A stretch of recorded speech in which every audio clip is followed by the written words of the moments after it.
Hey everyone, it's Suzi here, and today we're playing A Watcher of Realms.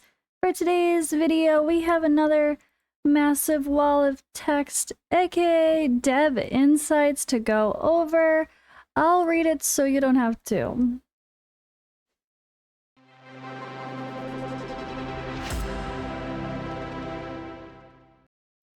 Well, June 3rd, fresh and early catching these. It just popped like an hour ago, I think, from, yeah, a couple hours ago from when I'm recording this, and I'll be putting the video out very soon after. So let's see if there's anything interesting revealed here. Usually there's some good hints about updates to come or things that they're considering doing in the future. All right, question 1 talks about the value, a very long question or comment about reset books. If they are gonna rerun these heroes so often with limited events, they should definitely give us more reset books so we're not wasting our soul stones, or I guess that's just something we have to consider, but you never know who they're gonna rerun or how your luck's gonna be, so you don't want to play the waiting game and just not use your soul stones in the meantime. But then when you have an A5 Sun Wukong and 4 of those are soul stones, you kind of want them back. So it's hard because it can't just be that easy that you max someone out, get the resource back, max them out, get the resource back constantly. But a little bit more frequently would be nice. However, they do say regarding reset books, the hero reset book is considered to be a very rare item. We will give out this item as a free reward during the 2nd anniversary celebration this year. Please stay tuned. That's exactly what people were hoping to hear, because let's be honest, who already used one of their 2 that they've gotten at least so far? We've gotten 2 so far. I've used one of them. I think my Lust had the big version of Soul Stones or something weird like that, because that's what you did back in the day. So I was able to get those back and got A5 Lust and other means. I'm pretty sure that's what I used it on anyway. I could be wrong. But anyway, yeah, I'm really saving the one that I have now for Praetus, because I have 3 or 4 soul stones into Praetus, the big boy ones, to get my Praetus A5. So with that in mind, it was definitely worth yeah, saving for. But I also have a Sun Wukong with 4 soul stones in him. So that's what the second one will have to be saved for, I guess. Alrighty. Now, there's been constant talk about some sort of guarantee system, a pity system, for when you're pulling for heroes on banners, especially non-lord heroes. At least let you have a chance to, like, hit a pity. Like, a lot of games have 50-50. If you don't get it the first time, you're guaranteed it the second time. I know that's something they kind of hinted at in the previous dev insights, was stuff to enhance the summoning experience. And they do say, they said, this is what they said before, we are having internal discussions about how to refine the pity system of rate-up heroes. Once confirmed, it will be immediately implemented in the game and announced to players through the in-game notice center at the same time.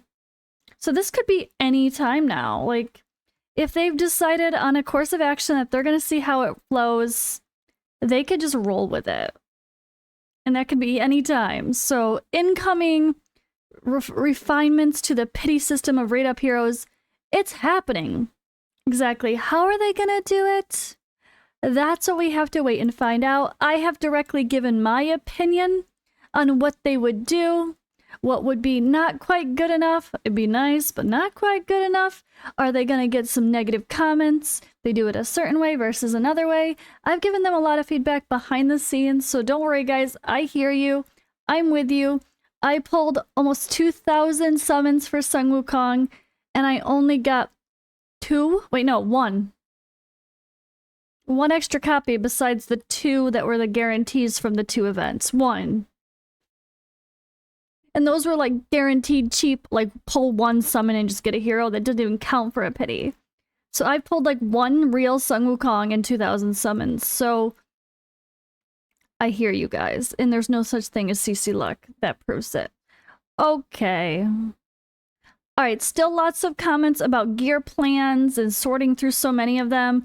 And they have mentioned this multiple times, but in July, They will be doing some big updates to the gear system and the gear plans, allowing there to be tags where you can sort your gear plans more easily. All right, there's a request here for adding Power of Dominance to the tower.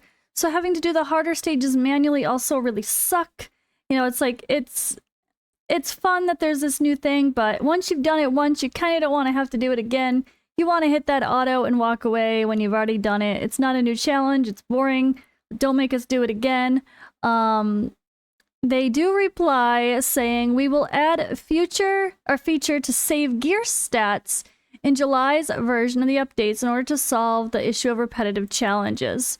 So I think there's still going to be some stages we have to do manually for the tower, but at the very least, it's going to remember our gear from the previous runs for the ones that we can do on auto. And oh my god, yes, this question is something that I directly said, if this kind of stuff keeps happening, I will quit soon. Period. And I will stand by that. If the summoning, I will be the first to say I'm not happy with recent events with summoning over the past few, like a couple months, I would say. The state of the game overall was great. There's tons of new content, but then they make the content gated behind Lady Alexandra, who's a hero you only get from Arena. That shouldn't exist. That shouldn't be a thing. And then they do all these banners where, oh, here, hi.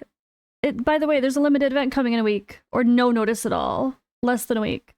Or they put back-to-back heroes in a row, like what? Araka the Niovar? Is that coming? We had Pharisee and then Nerissa is coming. Of course Nerissa has to be coming soon, right? I don't know if she's on the banner yet. I don't think so. I don't know what date she's coming. But she should be coming soon too, after they just did Pharisee and they announced her in the same day. That was weird. I feel like they're just really stacking up these events in strange ways that don't feel good. And it's starting to feel very baity. Way worse than it used to be, and it's starting to feel like you have to save your summons for limited heroes only, but who wants to play that way? We should not be playing to... If anyone in the comments, like I saw on Odd1's video complaining about this, if anyone in the comments is saying, oh, but the CC's warned you, you should save your summons for limited, fuck no. No! That's not how we play gacha games. You don't only save for one thing, or else why the hell does everything else exist? Right? Why have these other banners? Why have events if yours only for the point of one thing? No, that's not how we should have to play. We shouldn't live in Wait Shadow Legends mode. We shouldn't have to play that way. And when a game becomes that way and makes us have so much FOMO and stress about events instead of fun with events, then it's not doing something right. So I've been very annoyed at things, even though I mostly know the leaks in the back behind the scenes. I do. We're not allowed to talk about them, but we know. We always know. And even though we know, but we're not supposed to talk about it, the game doesn't want us to know. And they should want us to know. They should be giving us some sort of notice. So, can we get a heads up a month before Limited? Yes. Please. You run a Limited right after Meta Hero Bannerborn. This is such a predatory move. Very much like Plarium. This is 100% what I said in DMs when I was expressing my anger, I guess, toward recent events. So they say, for the future of limited heroes, for the return of limited heroes in the future, we will notify players beforehand through the in-game notice center, just like the return of the Anora banner. Please stay tuned. Anora was only like a week in advance. There was nothing fancy there. Not good enough, Moonton. Not good enough. Alright, a playtest feature for Guild Boss 2 has been talked about for a long time as well. For Titanic Ruins versus Semra, they do say there will be a playtest feature added in the second half of this year. That's really great. If you use your key on a Monday because you don't want to forget about it, but then over the week you work on your team and you really want to try that new hero you finally finished building, you're just stuck waiting until next Monday or Tuesday or whatever. Like, that's not fun. People want to be able to experiment on their own time. So a playtest mode for something like this is huge, and I'm glad to see it. And this is hilarious, and this is the second time they've mentioned Jiggle physics in a Dev Insights, the same one. The question 7, guys, the best question of all again, here we go. The amount of money everyone poured for Numera after people pulled for her and were let down because you forgot to give her Jiggle physics. Please, Moonton, these mistakes can't keep happening. Please address this in the next patch or update.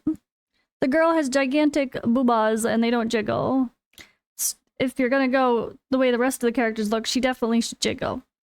And they say, we've noticed the issue with Numera's physical effect and it's been solved. This fix will be implemented in the next version update. So guys, tomorrow or the day after, whenever the hell it is, make sure when the update happens to jiggle Numera. You're welcome. Ooh, this would be a nice quality of life.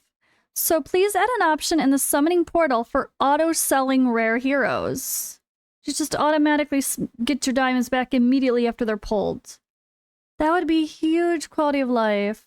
Thank you for the feedback. We'll consider improving the hero's backpack system and adding a feature to auto-dismiss.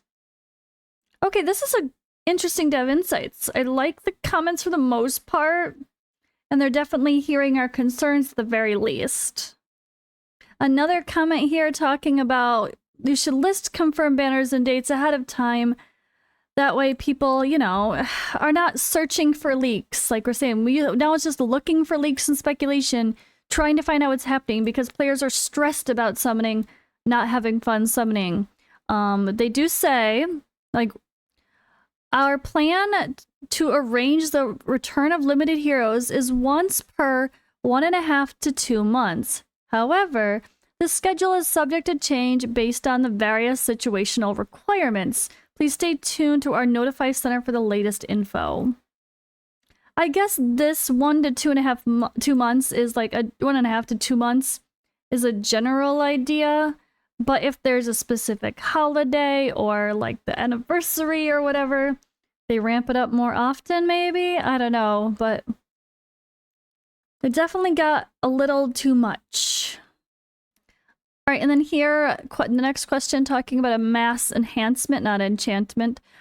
Gear, you know, a gear increase, level ups, all that fun stuff. To be able to do more than one piece of gear at a time. You know, just take all these pieces to level 16, then let me quick look at them.